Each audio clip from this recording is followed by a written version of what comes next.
Hello, ladies and gentlemen. Welcome to the Backstory with Obonyo Majiwa. Today, we want to talk about a major political storm that is brewing in Mount Kenya.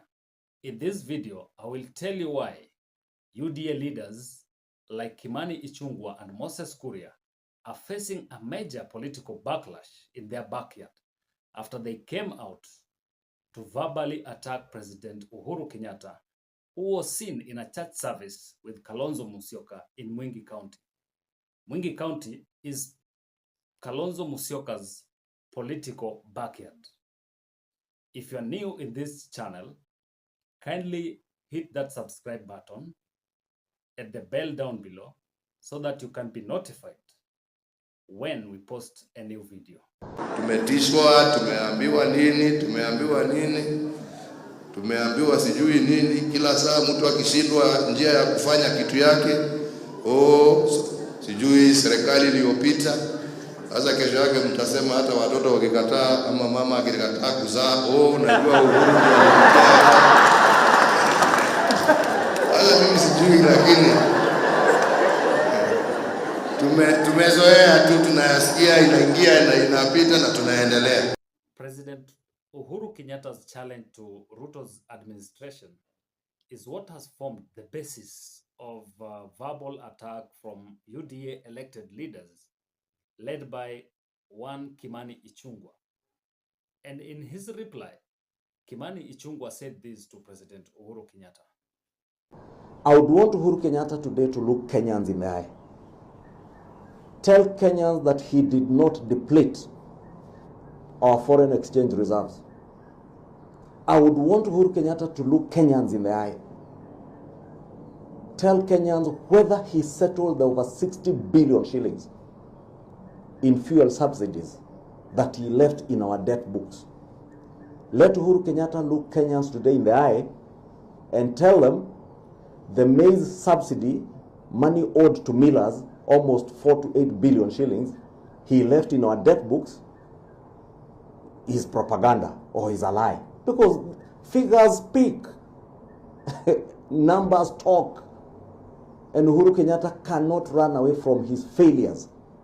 I have stated it before, Uhuru Kenyatta was a tragedy to our country as a president and as a leader of this country. He destroyed the economy. Therefore, let him not tell us that we should not tell him or point out where the problem is. We are cleaning up your mess, Mr. Kenyatta. As we clean up your mess, please give us peace to clean up your mess. We are not interested in what you did. What we are focusing on and what we have been focusing on is forging ahead and getting sustainable solutions. That is why we are not interested in the short-term, knee-jerk, populist position that our friends in Azimio have taken. Now, ladies and gentlemen, it is this verbal attack by elected UDA leaders on President Uhuru Kenyatta that is now causing a major political storm and backlash in central Kenya.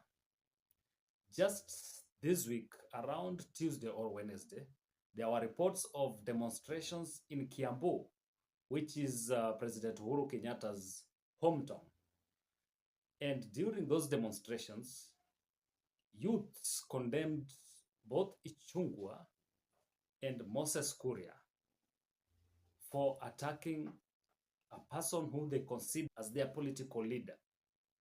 I want you to listen in to some of the comments from the youths and tell me what you think about the backlash in central Kenya. Mheshimiwa Uhuru Kenyatta, rais wetu mstaafu, alijitokeza na kuhudhuria ibada ya kanisa katika pande ya Mwingi. Ikifika jioni, Mheshimiwa Kuria ambaye ni waziri, Mheshimiwa Kimani Ichung'wah walikuwa kwa mitandao kila mahali wakitukana rais mstaafu. Tunataka kuuliza Mheshimiwa Kimani Ichung'wah, Mheshimiwa Kuria, mbona mnaitikia kutumika njia ambayo mnatumiwa na William Ruto? Niwaulize, kuna wabunge zaidi ya 300 katika bunge. Kuna viongozi, kuna mawaziri. Mbona nyinyi wawili watatu ndio mnatumika kutukana Uhuru Kenyatta ambaye ni mtoto wenu wa Mount Kenya? Mheshimiwa Kimani Ichung'wah, tunataka kuambia leo mkiwa na Kuria, Uhuru is not a slave. Eti saa hii Uhuru akitaka kufanya kitu chochote lazima aombe ruhusa. Hamwezi mkaa eti Uhuru hana tena uhuru wa kutoka kwenda kanisa ama kutembelea marafiki. Hawezi ikawa Uhuru sasa atakitaka kwenda choo lazima apigie simu kuomba ruhusa. Tunataka kuambia kitu moja, mkome kuingilia Mheshimiwa Uhuru Kenyatta. Hiyo ingine nataka kusema. Nataka kusema nyinyi wenyewe mnajua mlidanganya watu wa Mount Kenya. Mlitumika vibaya sana na William Ruto kudanganya watu wa Mount Kenya. Tuambie leo mpaka msipende. Mmesikiza ground na mmesikia ground imebadilika. Watu saa hii wameamua, wamegundua uongo wenu na mjinga amerevuka. Na mjinga akirevuka mwelevu huwa tabani. Hata mfanye nini, wa Kenya, watu wa Mount Kenya wamefunguka macho na saa hii kuendelea mbele. Sisi ile mashida tunapitia huku, tunapitia sababu yenu. Hakuna wakati mwingine mtadanganya watu wa Mount Kenya. These are young people from Mount Kenya region who are sad because of some of the outbursts that our leaders are making. The leaders we are talking about, you saw what Ichung'wah, Kimani Ichung'wah, the majority leader, said about President Uhuru Kenyatta. You saw what Moses Kuria, a whole minister, said about our former president Uhuru Kenyatta. When we were growing up, and these are young people, in our community, we used to respect the leaders who came before us. People have respected Mwai Kibaki for the longest time. People have respected the Kenyatta, even the Moi. We respected that leader. So seeing that Uhuru cannot even go to a church somewhere and talk his mind because we have some people who can insult him, the Kimani Ichung'wahs and the Moses Kuria, it's a sad day for Mount Kenya community. And it's becoming shameful that the whole community, other tribes are watching us as we bring fight to our own homes. You see, even some tribes are wondering, are these the same Kikuyus who we thought were bride, who we thought were the firstborns of this country, talking ill? I saw on our social media, all Kenyans, the way they attacked Kimani Ichung'wah. Even they told him, respect President Uhuru Kenyatta. Some of these things they are telling us, yes, Uhuru had taken a loan of 6 trillion. And in that loan, you can see the roads that Uhuru had made. Others are flying roads. You can see even the dams that President Uhuru Kenyatta left. You can see the markets, the infrastructure that President Uhuru left for this country. He left a legacy. In their own government, the Kenya Kwanza, as of today, they have taken over 4 trillion in just 1 year. 4 trillion. And you cannot see even 1 kilometer of tarmac road. You cannot see even a pod that they have made. And they are not telling Kenyans where are they taking all this money. But they are just borrowing. But we already know where they're taking the money. They have seen people of Mount Kenya as the scapegoats. Whenever they want to advance their stupid agenda, they come to our people of Mount Kenya and tell them, Uhuru did that. Uhuru did that. I'm asking these people, if Mwai Kibaki took over the government and he had all the reasons to blame President Moi for 24 years they squandered this nation, Mwai Kibaki, not even for a moment, did he mention Moi. He did his work, what he promised Kenyans, and he did to the manifesto that he said he was going to do. This government, they have taken Kenyans for a ride. The Mama Mboga thing was a hundred. They can't even tell the ground has left them. These people, their work is to come, Mama Mboga, siji mtu wa boda boda, siji Mama Mboga. Right now, as we are talking, a person who are suffering most are the Mama Mbogas. Ladies and gentlemen, why do you think there is a major backlash or a political storm brewing in central Kenya? I want you to send your feedback by commenting down on the video down below. But now I want to tell you why there is a political backlash in central Kenya. One is the fact that President Ruto has failed to fulfill some of the promises that he made to central Kenya. And not only central Kenya, but to Kenyans. You remember President Ruto came into office after he promised Kenyans so many things. One of them was to lower the cost of living. And by lowering the cost of living, President Ruto promised to lower, the prices of basic commodities. But if you look at what is happening right now, in almost every part of the country, Kenyans are complaining about the high cost of living. Right now, as we are talking, a person who are suffering most are the mama mbogas. The mama mbogas are feeling the heat. Some of these youths you are seeing here, most of them 90%, they were doing the work mtaani. Mtaani. Si ndio vijana?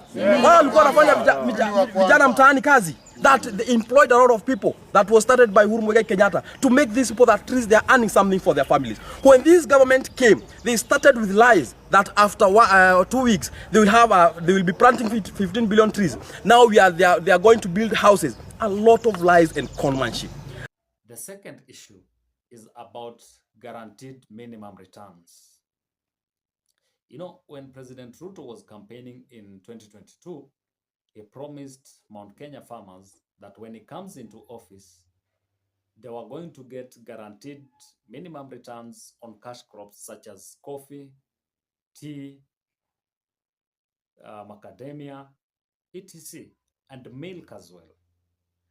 But if you do a comparative analysis and look at how those cash crops were performing during President Kenyatta's regime and President Ruto's regime, you'll find that farmers were getting much more during President Kenyatta's regime.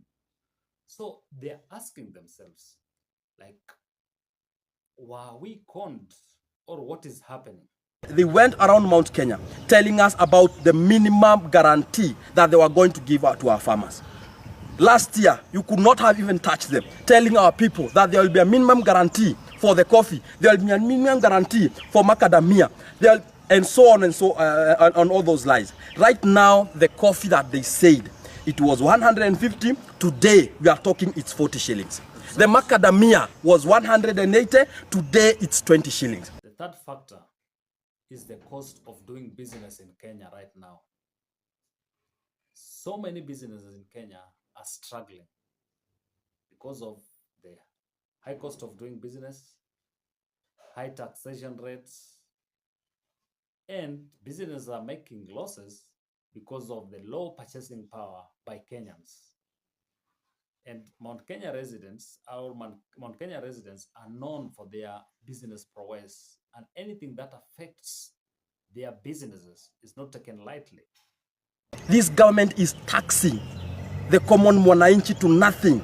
People are closing their businesses because of the high taxes, and their businesses are collapsing. And instead of our leaders in Mount Kenya and go to parliament and push for 1 man, 1 vote, 1 shilling, they are busy here and using the community as their shield. We want to tell Kimani Ichung'wah and Moses Kuria, your time is coming. There is a day that we'll try to associate with Kikuyus, and we'll tell you are not one of our own. Ladies and gentlemen, what is the way forward for UDA elected leaders from Mount Kenya? One is that they have to stop attacking President Uhuru Kenyatta, because the more they attack him, the more they make him more popular. Because as it stands, with the current economic situation, so many Mount Kenya voters feel like they were doing way better during President Kenyatta's regime as compared to President Ruto's regime. Secondly, what they need to do is to push for guaranteed minimum returns for Mount Kenya farmers, most of those who are doing coffee, tea, and macadamia. This will at least calm down the farmers and the electorates in Mount Kenya. The third one is for the elected leaders to push President Ruto's regime to reduce the cost of living by 1, reducing the rate of taxation, 2, reducing the cost of fuel. That is it, guys, for today. I would wish to get your comments in the comment section down below. You can also send your feedback to our social media platforms. We also call upon you to support us by subscribing to our YouTube channel and hitting the bell down below so that whenever we post a new content, you may be notified. See you next time when we post a new video.